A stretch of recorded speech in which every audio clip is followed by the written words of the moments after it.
This is Histories and Mysteries Uncovered. I'm Ashley. And I'm Jessica. And on this week's episode, Ashley will be doing the story of Murderess Angela Simpson.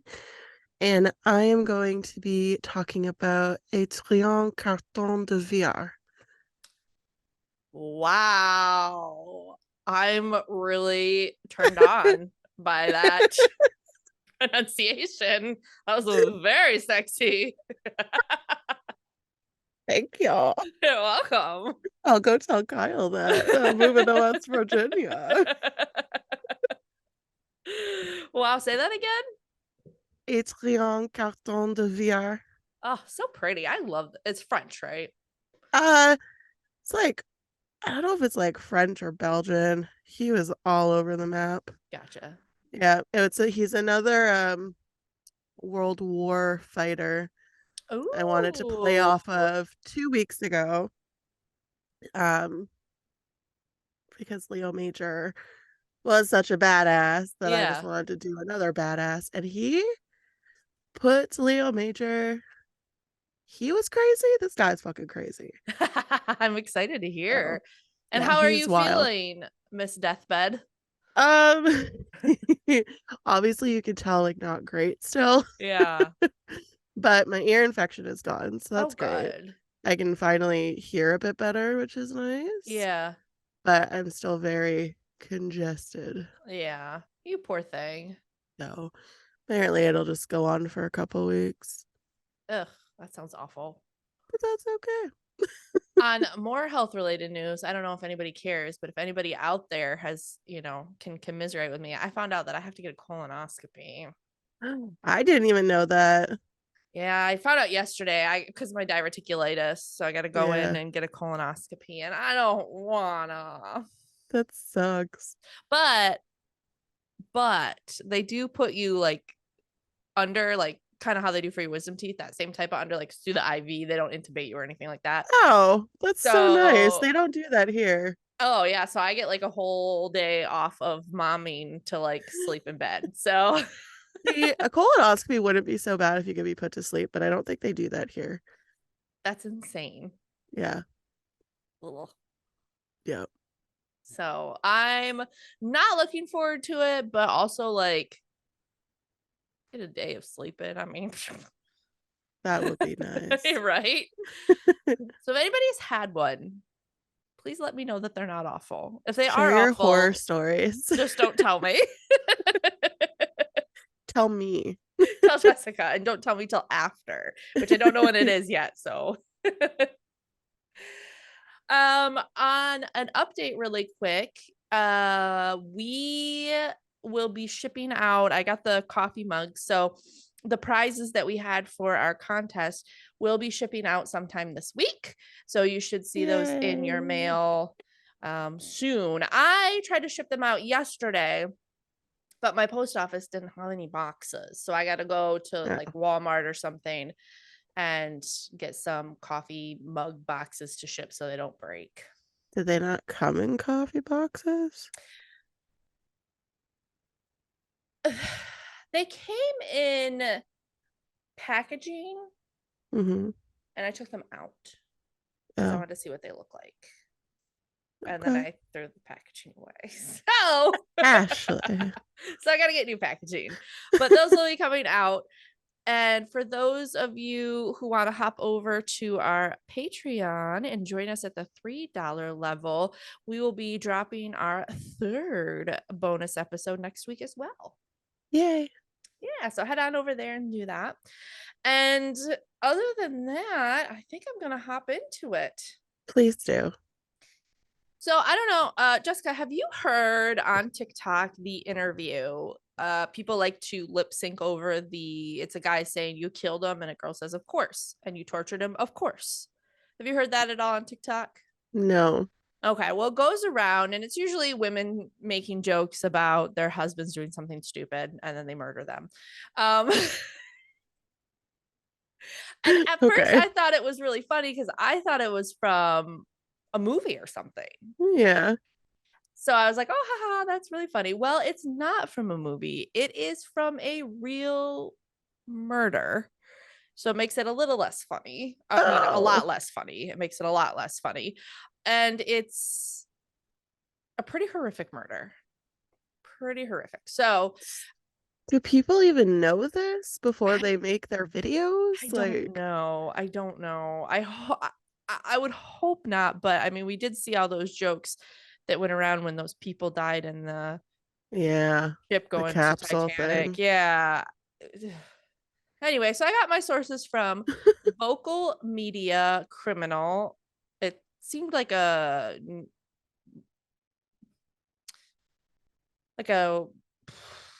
news article magazine thing that was online, and it was an article by Sarah Wilson.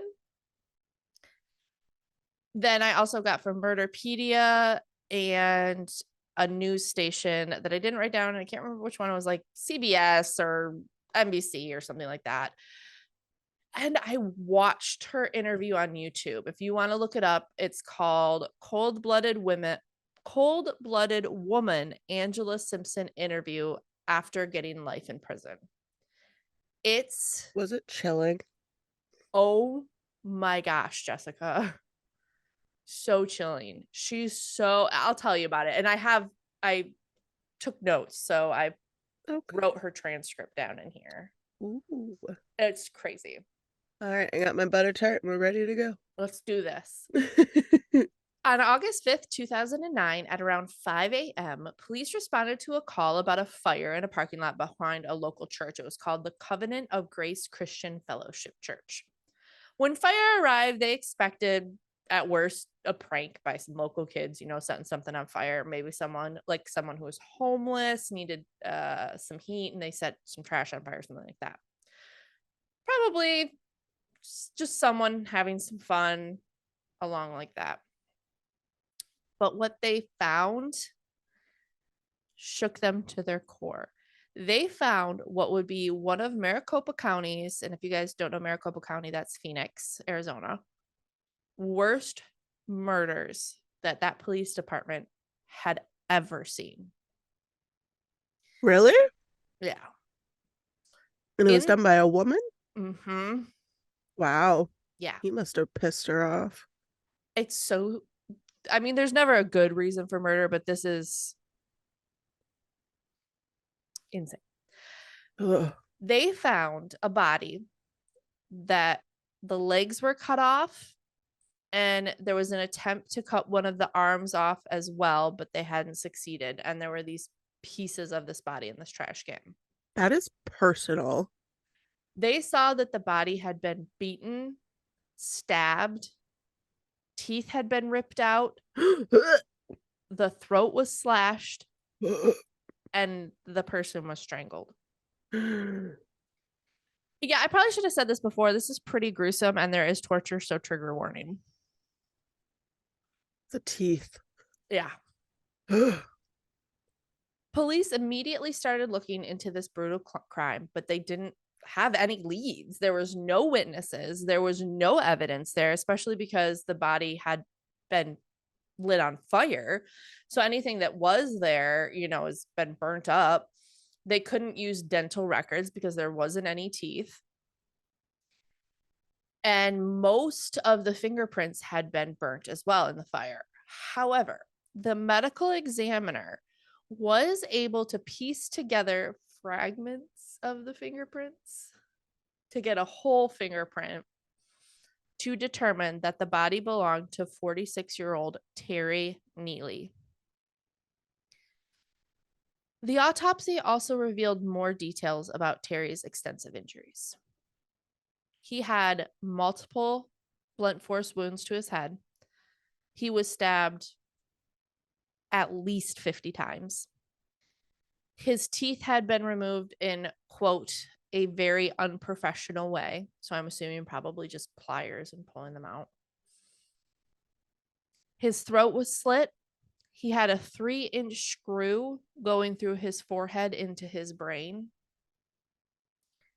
And the worst part is all of these wounds had shown signs of healing, which means he was alive for all of this. The thing that finally killed him was strangulation. What? Yeah. Out of all of that, that is what did him in, was strangulation. Yep. All the rest of the wounds had started to heal. Holy shit. Yeah. So after police found out his identity, they started looking into Terry and who he was. He was a paraplegic and was confined to a wheelchair, but he did have limited use of his legs. He also had a mental disability, but was described as very friendly and very easygoing. He lived in an assisted living home, and police found out that they did have footage of him leaving the facility alone around 8 p.m. on August 2nd. So from 8 p.m. August 2nd to when they found his body August 5th, they couldn't account for his time. Weeks went by and nothing came of it. Again, there was no witnesses, there was no physical evidence at the crime scene. There was nothing. They had nothing to go on. Until finally, an anonymous tip was called that someone had seen Terry's wheelchair outside an apartment building. So police went over to this apartment building and spoke to a witness who they believe is the building manager, but it's never really been officially released who the witness was. And the building manager said that at one point, one day, he had seen smoke coming from one of the apartments. So he went to investigate and he found a City of Phoenix trash can in the middle of this apartment's kitchen. He said that a lady named Angela Simpson and a man named Edward Cracker, his nickname was Cracker. Yes, he was a white guy, McFarland, later asked to use his car. When they came back, the witness obviously had questions, and apparently one of the two of them said, one source said it was Angela that had threatened him. One source said it was Edward that threatened him. So one of them said to him that they murdered and cut up a man, and if he said anything, they would do it to him too. That's why he kept quiet for so long. Wow. When police searched this apartment, they found Terry's blood everywhere. They found some carpet removed. They found a chair with a floor-length mirror in front of it, nose pliers, and a gallon of bleach. So they were making him watch it all too. Oh, that's horrible. They immediately went to find Angela Simpson and Edward McFarland, but had found out that actually earlier that day, those two had been arrested already for armed robbery. So they were already in jail, which is Wow, that's pretty easy. easy, yeah, for them to go. So they went to jail and they found Angela Simpson, and she immediately confessed. What? She said that Terry was a snitch, and that's why she killed him. Wow. Police said that they don't have any record of him being an informant, although that doesn't really matter, but he had a mental disability. He was in a wheelchair. He most likely was not an informant, but for some reason, well, I know the reason, but she thought he was. Angela said that Terry had told her that he told on a quote righteous person years ago, and he had told her many times that he was an informant for the CIA and that everyone he snitched on was in prison. I think this was probably more of a him trying to impress her, like, oh yeah, you know, I work with the CIA type of thing, you know. Mm-hmm. But she thought that snitches were no better than pedophiles and that they all deserve to die. Ooh, that seems a little extreme. Yeah. When police looked into Angela's history, they saw that she had been in and out of prison for most of her adult life for fights, trespassing, carjacking, robbery, aggravated assault. So she was no stranger to violence. And she said they asked her if she had any remorse for killing Terry, and she said, I'm a little upset that I won't be able to, you know, kill more snitches, but I have no remorse for killing him. That's your takeaway? Yeah. Ugh. Apparently, what had happened was that Angela lured Terry out with the promise of drugs and sex. She said, hey, if you come over, I have some drugs and we'll have some sex. And when he arrived, she beat him with a tire iron until he was unconscious but still alive. She then put him up in that chair, tied him in with the floor-length mirror in front of him and tortured him for 3 days. When asked why she put the mirror in front of him, she said that she needed to show him what he deserved. That's so terrible. Yeah, so he had to watch everything that was happening to him. She also said that he wasn't her only victim, but she later recanted and said, "Oh, that was just talk. That was just talk." So another source that I found said that Angela had borrowed Edward's car, not the building manager's car. So I'm not really sure the true extent of Edward's involvement. But being how we know what she feels about snitches, I doubt he would have snitched on her in any way. But as far as police are concerned, he had zero evidence linking him to the murder, so he was never prosecuted for this murder. But Angela was, and she took complete guilt for it.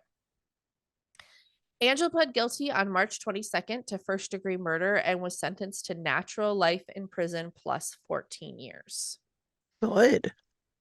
After her conviction, she sat down to be interviewed on TV. And this is the interview that we've been hearing on TikTok. And it is wild. She is so... Sorry, I have a question. Yeah. You said life in prison plus 15, right? 14 years, but yeah. So what do they classify as life? I don't know. Because I don't understand that, how you can have life in prison, but then have 14 extra years added. Yeah, it says it. And the exact quote was natural life in prison. Oh, okay. So So that's probably like 75, 80. That's what I'm seeing real quick, and I did a Google search is 80. But I guess it would probably depend. Let's see.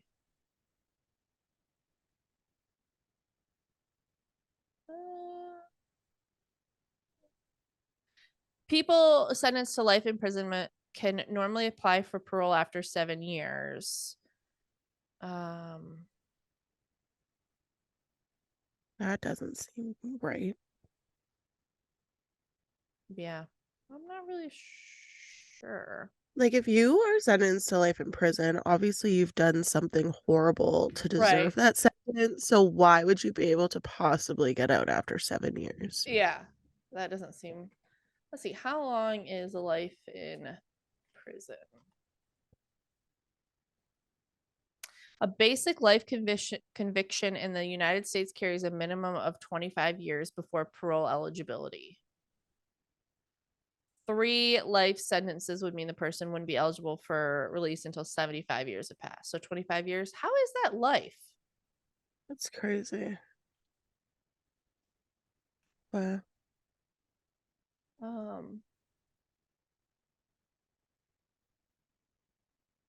Yeah, that's weird. All right. Well, moving along. Yeah. So her interview is wild. Like I said, she's so cold and so matter of fact. So I'm gonna go through the interview for you. Okay. Reporter, you're very upfront. Angela, pretty much. Reporter, about talking about this killing. Angela, right. Reporter, you murdered this man? Angela, yes. Reporter, you tortured him? Angela, of course. That is the main TikTok line right there. Yeah. Reporter, in court today, you said you're not here to pretend to be remorseful. Angela, of course not. Why would I do that? Reporter, are you remorseful? Angela, not at all. Reporter, why? Angela, why would I be? Reporter, well, why did this man deserve to die? You claimed he was a snitch, but you haven't proven he was. Angela, well, he told me he was a snitch on many occasions, but that really doesn't matter. You guys wanted to kill me. Phoenix wanted to kill me. Everybody has a reason to kill. My reason may not be good to you, but your reason wasn't good to me, so... Reporter, the incident. Can you tell me anything about what happened over those 3 days? Angela, what do you mean? Reporter, well... Angela, she took a deep breath, like she was annoyed. She's like, I took him to my house, walked him down the street. I don't know why the media acts like the motherfucker couldn't walk. He walks very well. Walked him upstairs, kicked his ass, and then killed him.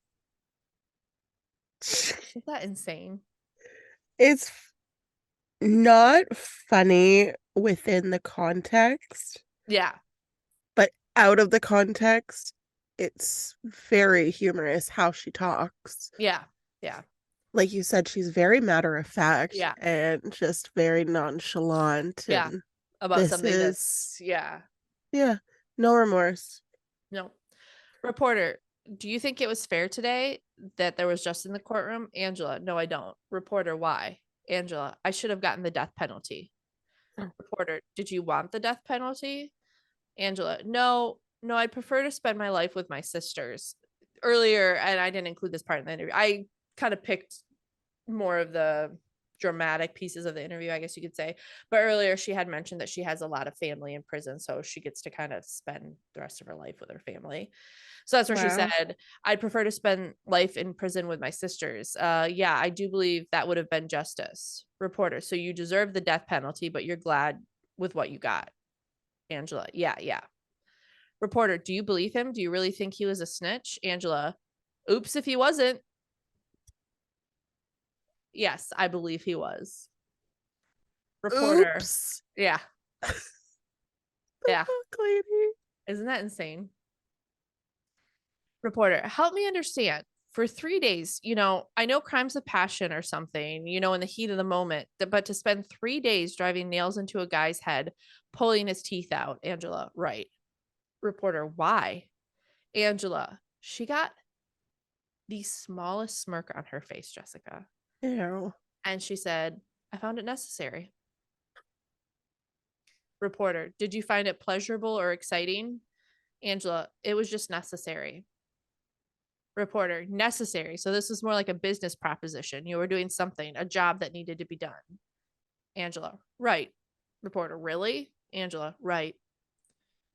Reporter, and whatever came into your head, I'm going to drive a nail into his head, or was that just a symptom of what was at hand at the apartment? Angela, right.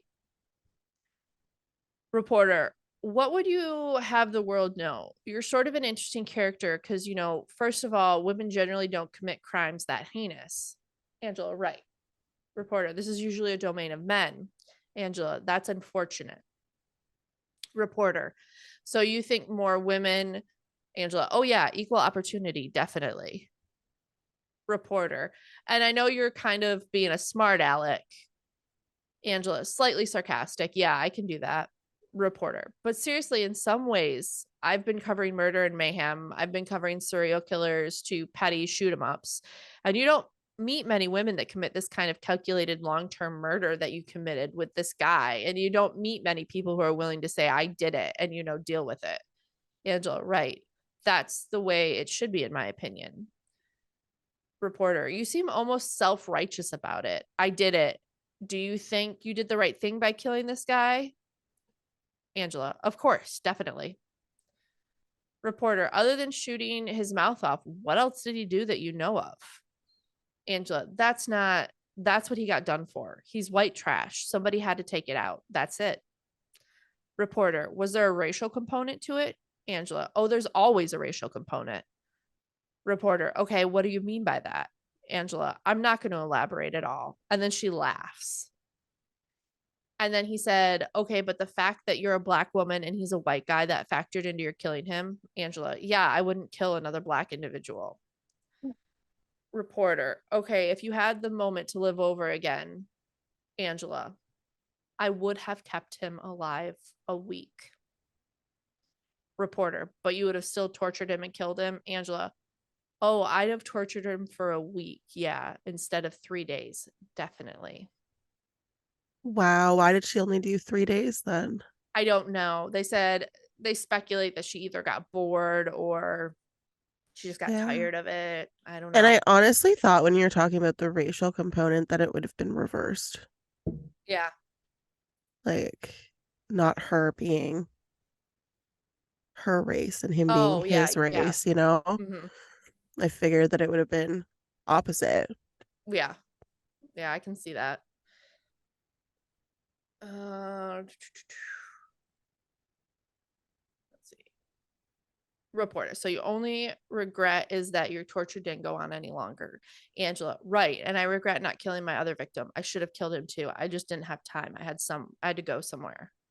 Reporter, now tell me who that other victim was. Angela, Joseph Van Tress for the armed robbery. Yeah, I should have killed him, but I had to go. Reporter, will you kill again? Angela, if the opportunity arises, I hope so. Then she says, okay, we're done. And she starts kind of smiling. And the reporter says, are you done? And she says, yeah. And he says, all right, thank you, Angela. Then I kid you not, Jessica, you have to go watch this video, especially for the end of it. She flips on it's a switch. And all of a sudden she's laughing and joking. And she said, good shit, dude. That's going to be crazy, isn't it? Laughs harder. That's going to be wicked. Make it look good, please. Oh, you're going to put this on too? Don't put the ending on. Like, it's like a whole new person. She went from being this cold baseline, no emotion, to snap. Good shit, dude. That's going to be crazy, isn't it? Laughing and friendly. It was insane to see. That doesn't make any sense. It was crazy. Huh. And finally, when asked in some interview if she thought something was wrong with her, Angela laughed and replied with, I think there's something wrong with the world that I live in, but according to other people, yes, something is wrong with me. Yeah. Something's definitely wrong with you, lady. Yeah. And that's the story of Angela Simpson. So what happened to the other guy? I think he's still in jail for the armed robbery, but nothing pertaining to this case. Weird. Yeah. And I just, the case itself wasn't very long because it was pretty cut and dry. I mean, she confessed at the end. They never really had any other suspects. They led them right to her, but just her interview is just something else. Yeah, it's insane. Straight out of Criminal Minds. It is. It really is. She definitely listened to a lot of true crime podcasts. Yeah. It's insane. I don't understand how a woman could have done all of that, you know? Mm-hmm. And just the crime, the way she tortured him, it seemed so much more personal than he's just a rat. Yeah. Yeah, I agree. It was like you said, it was just so personal. Yeah. So tell us your good story. Yeah, so my story is really fascinating. Yeah, I'm excited to be uplifted. So again, it is the story of Adrian Carton de Viar. And I got my sources from The Rake, All That's Interesting, and BBC News. So let's hop into it. Let's do it. Most soldiers would be forced to leave the fight if they lost both their left hand and left eye. This is already starting off crazy. But Sir Adrian Carton de Viar, a British Army officer of Belgian descent, disagrees. He suffered, wait for it, 11 severe wounds over the course of 4 battles. Oh my gosh. Including, but not limited to, gunshot wounds to the face, head, hand, stomach, thigh, groin, and ankle.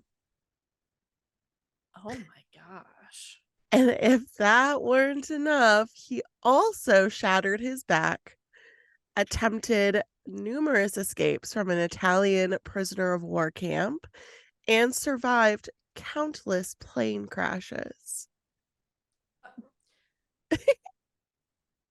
To be able to say that you survived any one of those things is amazing. Let alone all of them. Isn't he dope? That's crazy. And we thought Leo was badass. Yeah, these badass men, man. He was severely hurt, but he still gave his all to his military duties. For instance, despite having 2 children with an Austrian countess through marriage, he neglects to ever mention them in his memoir. Instead, his memories are nearly entirely focused on his heroics throughout the battles that he fought. Adrian lived for battle, as his memoir, Happy Odyssey, makes abundantly clear. In it, he wrote, "At that moment, I knew once and for all that war was in my blood."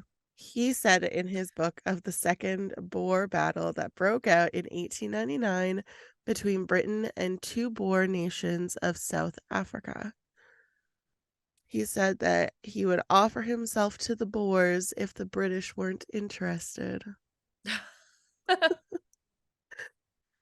Adrian was born in Brussels in 1880, although his family later relocated to Surrey, England, and Cairo. He was sent back to England for his secondary school, as was the case for many other well-off children of the time.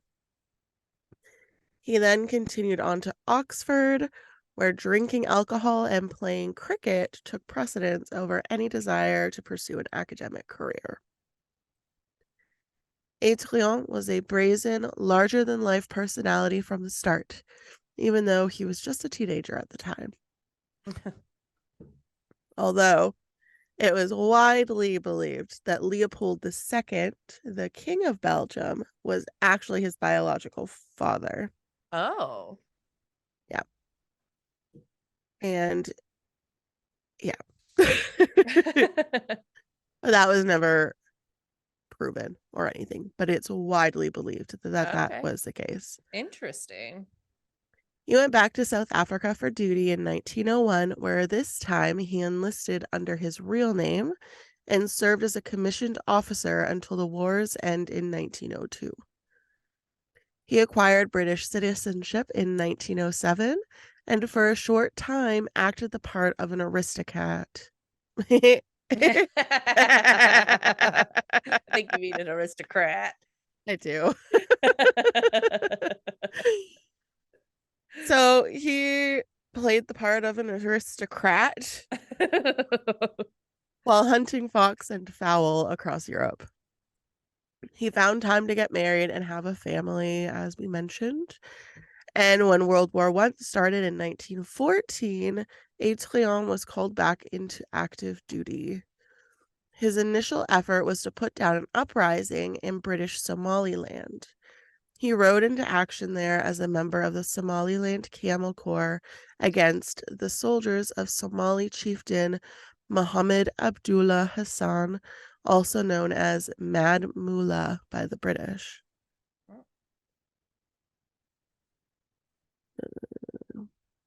I honestly believe that he regarded the loss of an eye as a blessing, as it allowed him to get out of Somaliland to Europe, where he thought the real action was, said Lord Ismay, who fought alongside Adrian in Somaliland. Yeah. Mm-hmm. He was, sorry, this guy's just cool. I love him. He was engaged in trench warfare on the Western Front by the beginning of 1915. Adrian's left hand was crushed by a German artillery barrage during the Second Battle of Ypres. He tore off 2 of his own fingers after the doctor refused to amputate them. Oh my God. But I'd be done right there. I'd be like, you know what? I'm gonna go be a paper man or something. Like, I'm done. But later on that year, his hand needed to be completely amputated due to how mangled and damaged it was. Well, I bet he just tore those bitches off. Oh my gosh. Yep. Ugh. He continued to fight in the Battle of the Somme, undeterred and seemingly unimpaired. His fellow soldiers described how they witnessed the now one-handed man use his teeth to remove the pins from grenades before tossing them into enemy territory. Okay, I thought that was going somewhere worse, so I'm good with the grenades. Imagine. We used his teeth to rip off more limbs. Oh my god. When 3 unit commanders from the 8th Battalion, Gloucestershire? I never know how to pronounce Oh, those. I don't either. I've heard I'm of gonna it, say but I'm I don't gonna know how say to say it. Gloucestershire Regiment were Perfect. killed during the attack on the village of La Boisselle in France in 1916. He further distinguished himself in combat there. After taking command of all 3 forces, Adrian was able to stop the enemy's advance. Adrian, now 36, received the Victoria Cross for his bravery. However, he modestly left this out of his memoirs, writing that it had been won by the 8th Gloucesters, for every man has done as much as I have. I don't think so, dude. But that is really cool. You can see his character there, right? Like, Yeah, that's kind of like in I'll never forget this. In Band of Brothers, they have interviews with the real people who were still alive at the time. And one of the guys said his niece or nephew or grandkid or kid or something came up to him and said, were you a hero? And this old man gets like choked up and he says, I wasn't a hero, but I fought with heroes. And it just shows the character of these people. yeah. That gets me every time. I cry every time I watch that damn thing. Adrian's capacity to command from the front in some of the worst hellholes of World War I was responsible for the sheer number of severe wounds he received, as it was at La Boisselle. For instance, he was hit in the back of the head in the trenches of Devil's Wood, which ordinarily would have been fatal. Yet he lived. Well, any of those things would have been fatal, especially back then. I mean, the fact that he didn't just get infections upon infections, especially ripping his own fingers off. Well, and being in the trenches too, right? Yeah. Just living through the infections is a miracle. He was then shot in the ankle, hip, and leg during the next 3 battles, but he quickly recovered full mobility. His ear suffered a rather minor wound from the fatal shot that he received. Wait, the fatal shot? He died? Oh, wait, final. It says final. Oh, okay. Sorry. That's okay. I was like, fatal? He died? What? I definitely said fatal, but it's final. Okay. He admitted that he had lost several body parts, but said, frankly, I had enjoyed the war. Oh my goodness.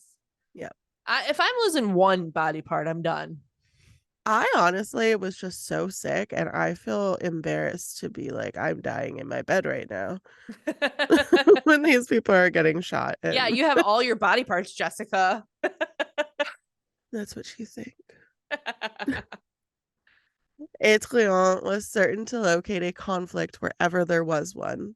He oversaw the British attempt to assist Poland between 1919 and 1921 as it was fought numerous wars with the Soviet Bolsheviks, the Ukrainians, the Lithuanians, and the Czech over wanted territory. He was in 2 plane crashes in 1919, one of which led to a lengthy stint in Lithuanian captivity. Cossacks then made an attempt to commandeer his observation train in August of 1920. He engaged them alone, armed only with a handgun. He tumbled onto the tracks while fighting, but he immediately jumped back onto the speeding train and dispatched his remaining foes. Oh my gosh. This guy's like friggin' Bond. Yes. Adrian, who was stationed in Poland, fell in love with the country while there and decided to stay when the Poles won the war in 1921.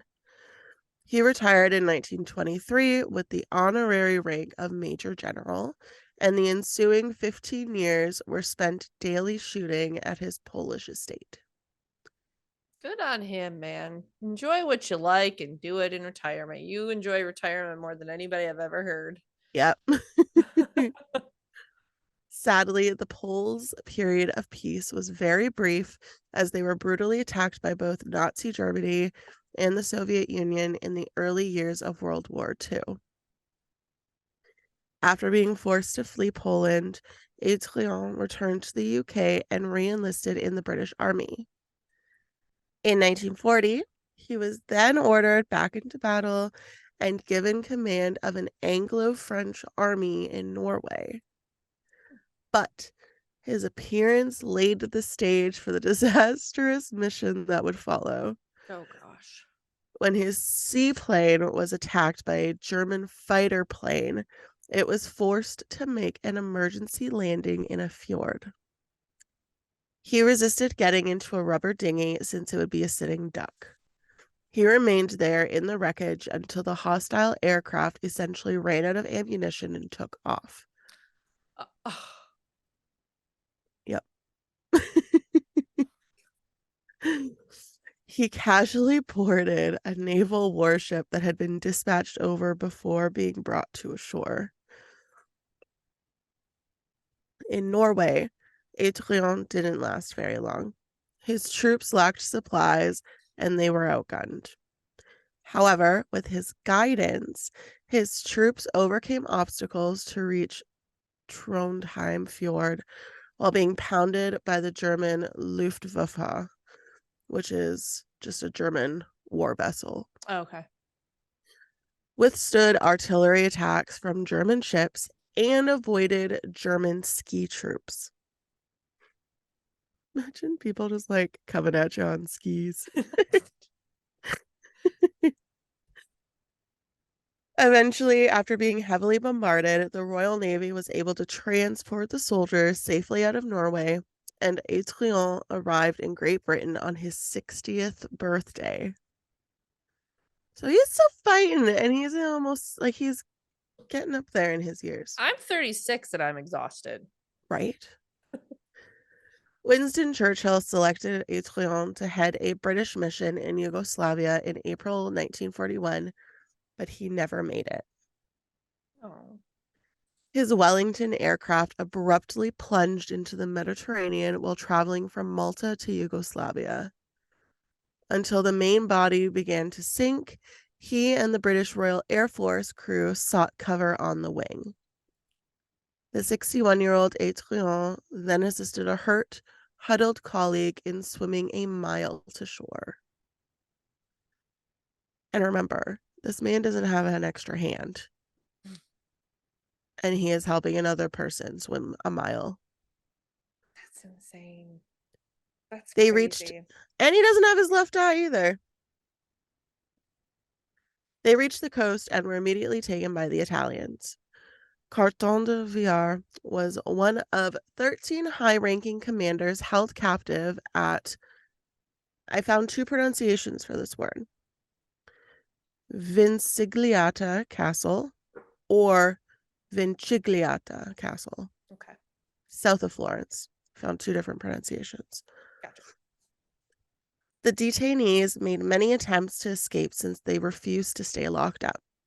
They were so determined that they even dug a 60-foot tunnel through solid bedrock over the course of 7 months, freeing 6 of them in March of 1943.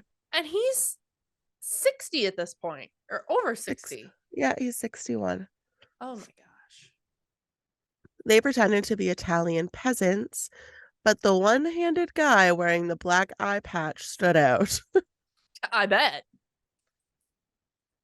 And after 8 days, Adrian was quickly taken back into captivity. And I forgot to mention this part, but he was given a fake eye, and I think he just didn't like it, so he opted for the eye patch. Okay. So, It's yeah. probably uncomfortable. Eye patch guy, no hand. Badass. badass. The Italians transported Adrian to Rome to assist in talks with the Allies after deciding they were going to change sides. He returned to Britain on August 28th, 1943, although he only stayed for a month before receiving a new assignment, serving as Churchill's special envoy to Chiang Kai-shek, the leader of China. Adrian accompanied Chiang Kai-shek to the Cairo Conference, where the Allies talked about Japan's post-war future before they left for China. Following the meeting, Adrian spent the next 4 years in China, where he managed to take part in another plane crash. Oh my God. And I wrote, LOL. He finally retired in 1947, but not before suffering yet another severe injury. I thought you were going to say another plane crash. I was like, really? This man's just Imagine. planes. Imagine. He stopped in Rangoon on his way from China to England and slipped down some stairs, injuring his back and rendering himself unconscious. His war-torn body had a significant amount of shrapnel removed by medical professionals throughout his rehabilitation. I bet. Adrian Carton de Viard was either the luckiest or the unluckiest soldier to have ever lived, depending on your point of view. Be a little bit of both. Yeah. He released his book after his service as a soldier and spent the majority of his days fishing before peacefully passing away in 1963 at the age of 83. Oh, he lived a good old life. I know. It's so nice. Yeah, I like how he peacefully passed away. That's very nice. Yeah. Some quotes regarding his life. For him to have endured all those injuries and gone through so much rehabilitation in so many ways conflicts and I read the word wrong. I'm gonna start that over again. Okay. So some quotes about his life. For him to have endured all of those injuries and gone through so much rehabilitation in so many conflicts and to never give up is really inspirational, particularly given the inferior medical facilities they had then. Yeah. Soldiers like Adrian are a real example for troops serving today. It's quite sad that having sacrificed so much, his story isn't particularly well known. I think as well as remembering the war dead, it is vital we remember what injured soldiers like him went through in countless conflicts. Yeah. Adrian did have a habit of getting injured, but this is simply testament to his belief of leading from the front. He inspired his men with the simple and eternal words, "Follow me." Those words remain the mark of a truly courageous leader, be it on the Western Front or 100 years ago, or today in military operations around the world. And that is my story on Adrian Carton de Viard. Wow. That's insane. Can you imagine? Mm-hmm. Oh my gosh, that's insane. Yep. Good story. Good story. Much better than mine. Thanks. No, yours was good. Yours was just the wrong kind of good. Yeah, yeah. Oh, I love it. So they're not jokes this week, but I have fart facts. Why? Like animal fart facts. Again, why? Because it came up on my TikTok and I thought it was funny. Do we want to hear some animal fart facts? I guess. All right. Yes. These will blow you away, okay?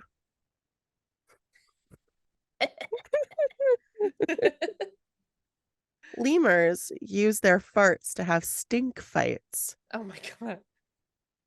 They rub their hands in the stench and then wave their hands at their enemies. That's hilarious.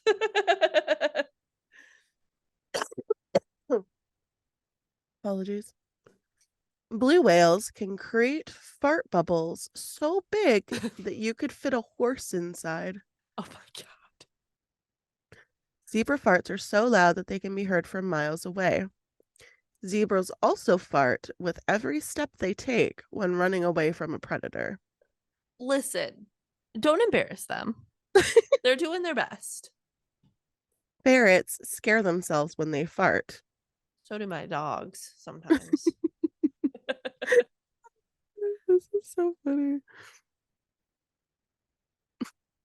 Termites fart so much that they are responsible for 3% of global methane emissions. Wait, what animal is that? Termite. What? Okay. And because cows have 4 stomachs, they're constantly farting. They're responsible for 14% of the world's greenhouse gases each year. Them poor cows, they're doing their best.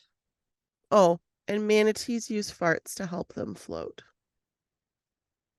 I love a good manatee. that checks with chart. Yeah. Anyways, I thought that was a little different than our little dad jokes. Yeah, that was cute. That was cute. Thanks.